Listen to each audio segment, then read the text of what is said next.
Dans cet épisode, on va parler de blessures en course à pied et surtout de pourquoi est-ce que vous vous blessez. On sait qu'actuellement, il y a un coureur sur deux qui se blesse chaque année, malgré tout ce qu'on peut prévenir en termes d'exercice, d'entraînement, etc. Donc, dans ce podcast, on va surtout voir pourquoi est-ce que vous vous blessez, comment vous remettre de blessures et surtout éviter de vous blesser à l'avenir. Je vais commencer par vous conter une petite histoire qui est l'histoire de David, qui est un coureur que j'ai suivi en traitement de physiothérapie il n'y a pas si longtemps que ça. David, il voulait courir les 20 km de Lausanne au mois d'avril. La course, elle est fin avril. Du coup, début avril, il s'est mis à courir 3-4 fois par semaine, à se faire ses sorties en gros entre 10 et 15 kg à chaque fois. Ça allait pas trop mal dans sa préparation. Juste avant la course, il commençait à sentir un petit peu des petites douleurs aux genoux, mais ça allait encore. Et pendant sa course, tout allait bien en gros jusqu'au 14-15e kill. Et à partir du 15e kill, il commence à avoir une douleur au genou qui est apparue. Et il faut savoir que la course des 20 kills de Lausanne, c'est en gros 10 kills de montée, 10 kills de descente. Donc à la descente, il a commencé à bien sentir son genou vers la fin. Il a fini presque un petit peu en boitillant. Du coup, il était un petit peu frustré de sa course quand même, parce qu'il était quand même plutôt bien au début, selon lui, niveau sensation. Mais à la fin, à cause de sa douleur, il a dû entre guillemets, réduire un peu de moitié son allure. Donc moi, je l'ai suivi une semaine après, parce que il allait voir son médecin qui lui a donné un bon pour aller faire de la physio. Et puis, en faisant un petit peu son anamnèse, je lui ai demandé combien de fois par semaine est-ce qu'il s'est entraîné, quel type d'entraînement il a fait. Mais surtout, je lui ai demandé qu'est-ce qu'il a fait avant. Et quand je dis avant, je remonte assez loin parce que j'aimerais savoir, entre guillemets, un peu l'expérience du coureur. Ça veut dire, est-ce que c'est quelqu'un qui a l'habitude de courir toute l'année 2-3 fois par semaine, ou alors est-ce que c'est quelqu'un qui, comme la majorité des gens, se laisse un petit peu aller pendant l'hiver, profite d'aller skier, etc., ne court pas, et puis quand on en revient au mois de mars, avril, là il recommence à courir un petit peu parce que justement il y a cette course des 20 km de Lausanne. Donc là c'était typiquement le cas de David. Il n'avait rien fait de tout l'hiver. Début avril, il s'est dit « Ah, il y a les 20 kills, je vais m'inscrire aux 20 kills ». Et du coup, il s'est mis à courir 3-4 fois par semaine. Je pense que vous voyez déjà un petit peu où je veux en venir ici. C'est qu'il a clairement surchargé ses structures en un mois. C'est qu'en gros, son corps, il n'a rien fait depuis 6 mois. Et puis là, en un mois, il lui demande de la course à pied 4 fois par semaine. Donc, blessure pour David. Je l'ai suivi en traitement de physiothérapie. Tout a bien été. Et la chose sur laquelle je l'ai surtout éduqué, c'est la quantification du stress. Je vais revenir un petit peu sur ce thème après. Mais la première chose que j'ai envie que vous sachiez par rapport aux blessures en course à pied, souvent on parle de foulée, de matériel, de chaussures. Toutes ces choses-là, alors ça, leur importance, mais si on prend un 100%, ça vaut environ que 20% des blessures. 20% des blessures, c'est tout ce qui est matériel, sommeil et compagnie. Et le 80%, c'est de comment vous gérez votre charge d'entraînement. Donc, comment vous vous entraînez. Pour le cas de David, il était clairement dans ces 80%. C'est qu'il avait beau avoir un beau matos, une belle foulée, tout ce que vous voulez, il s'est mal entraîné. Ou en tout cas, pas mal entraîné, mais il a mal géré sa charge d'entraînement. Donc, je reviens maintenant sur cette quantification du stress. C'est un terme un petit peu savant pour dire comment est-ce que vous gérez votre charge d'entraînement. Si vous prenez votre corps, il a une capacité maximale. En gros, un plafond où si on dépasse ce plafond, c'est là qu'on a des douleurs, c'est là qu'on se blesse, etc. Tout en bas, il a, on va dire, le sous-sol où c'est le 0% de stress sur votre corps. Ça, c'est en gros du canapé toute la journée. Dans la journée, imaginez une espèce de courbe qui voyage entre le plafond et le sous-sol, qui représente en gros les activités que vous faites tous les jours. Chacune de ces activités, elle a un certain stress qu'elle inflige à votre corps. Par exemple, d'aller faire les courses, ça vous donnera peut-être 20% de stress. Un jogging de 30 minutes, peut-être 60-70% de stress. Et par contre, si vous vous envoyez un marathon quand vous n'êtes pas prêt, et là, je pense que vous pétez le plafond et puis vous dépassez en gros ce que votre corps peut encaisser. Et la blessure en général, dans n'importe quel sport, j'ai envie de dire, c'est toujours une question de qu'est-ce que vous avez infligé à votre corps et est-ce qu'il était prêt à l'encaisser. Et c'est en gros, quelle était la contrainte par rapport à la capacité que vous avez. Donc dans le cas de David, il a mis beaucoup trop de contraintes sur son corps par rapport à ce qu'il pouvait encaisser. Ça veut dire que pendant sa préparation, il a toujours flirté en gros avec son plafond. Et puis la course, c'était en gros la goutte d'eau qui a fait déborder le vase. C'est là où il a pété son plafond et il a dépassé ce que son corps était capable de faire. D'accord ? Donc c'est là qu'on parle de quantification du stress. Dans vos activités de la journée, vous devez être capable de savoir qu'est-ce qui vous inflige quel stress. Pourquoi? Parce que ça va influencer la manière dont vous allez vous entraîner. Ce que je veux dire par là, c'est que si vous sentez que vous êtes dans des périodes avec beaucoup de stress, que ce soit physique, mental, que vous avez beaucoup de jobs, beaucoup de stress à la maison, j'en sais rien, c'est peut-être pas le moment le jour même d'aller vous envoyer un 15 kills, d'accord? Ce sera peut-être un soir où vous allez rien faire, ce qui est totalement possible, ou alors vous faire juste une petite sortie footing tranquille de 20 minutes. Ce que je veux vous dire par là, c'est que quand on se blesse, c'est souvent qu'on dépasse notre capacité max à encaisser du stress. Ça veut dire qu'on fait péter notre plafond.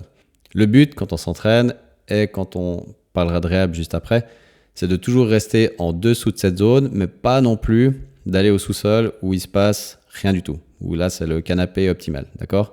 Le but ce sera de voyager entre une zone, on va dire, un peu intermédiaire, qui est juste au-dessus d'un seuil qu'on appelle le seuil minimal pour vous créer des adaptations. Ça veut dire que vous allez devoir donner un petit peu de stress quand même à votre corps, ou une activité qui va lui demander en fait de s'adapter un peu. Mais pas trop pour que de nouveau on ne dépasse pas le plafond, d'accord? Donc maintenant quand on parle de réhab, aussi pour la partie performance en course à pied, ce qu'on va vouloir faire, c'est s'entraîner d'une certaine manière à ce qu'on inflige un certain stress à notre corps, juste assez pour que on lui demande de créer des adaptations, mais pas trop pour qu'on n'aille pas à péter le plafond, d'accord? Et pas trop peu pour qu'en fait on ne s'améliore pas. Donc pour le cas de David, on a commencé par certains exercices de réhab sur les tissus qu'il avait lésés et par une reprise progressive de la course à pied. Alors au début, sa reprise de course à pied, c'était simplement des intervalles marche-course. Et en fonction à chaque fois de ce qu'il me disait à la fin de chacune de ces séances, de comment ça avait été au niveau sensation, au niveau douleur, on progressait gentiment pour augmenter chaque fois un petit peu, d'accord?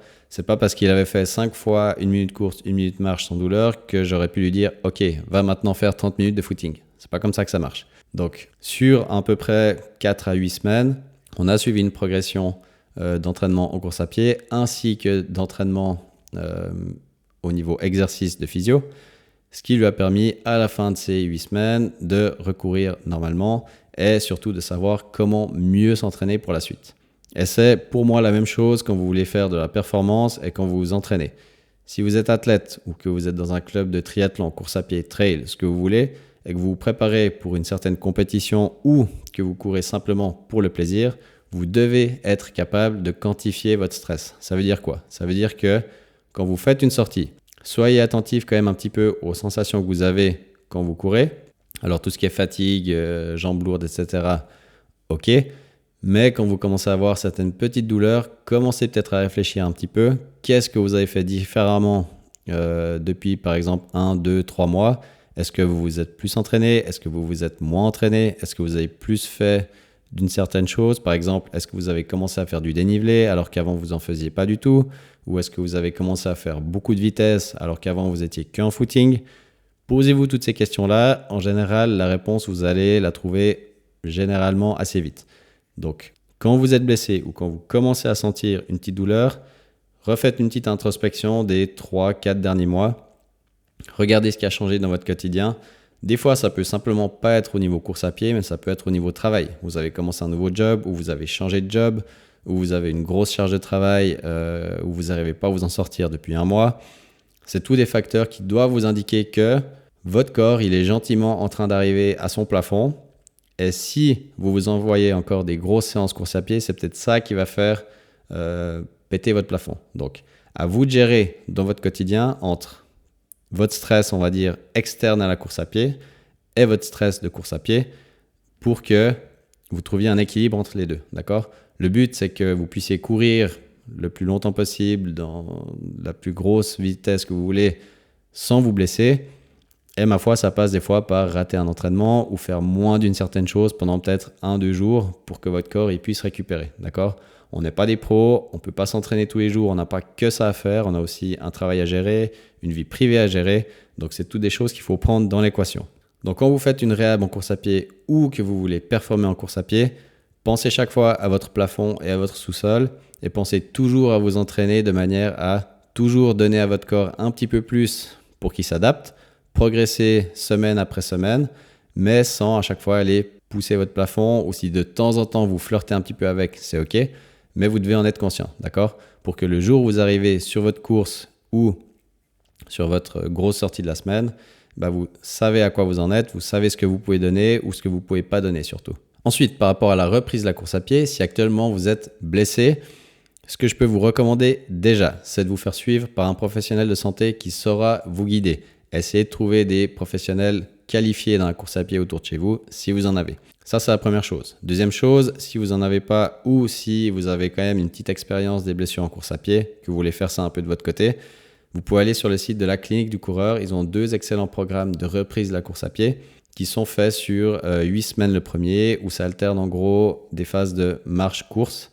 C'est fait pour courir 5 fois par semaine et c'est des petits intervalles de par exemple 5 fois 1 minute de course, 1 minute de marche. Le jour d'après, c'est 6 fois 1 minute de course, 1 minute de marche, etc. C'est un programme progressif sur 8 semaines où à la fin, vous arrivez de nouveau à 30 minutes de footing. Donc ça, c'est une ressource sur laquelle vous pouvez vous appuyer pour reprendre la course à pied. Autrement, de nouveau, selon votre expérience, selon la blessure que vous avez, à quel moment est-ce que vous l'avez diagnostiquée, si elle est chronique, aiguë, etc. Ça va dépendre un petit peu, ce sera du cas par cas. Donc, de nouveau, allez vous faire suivre par un professionnel de santé qualifié. Lui, il saura vous adapter votre programme de reprise qui sera vraiment adapté pour vous.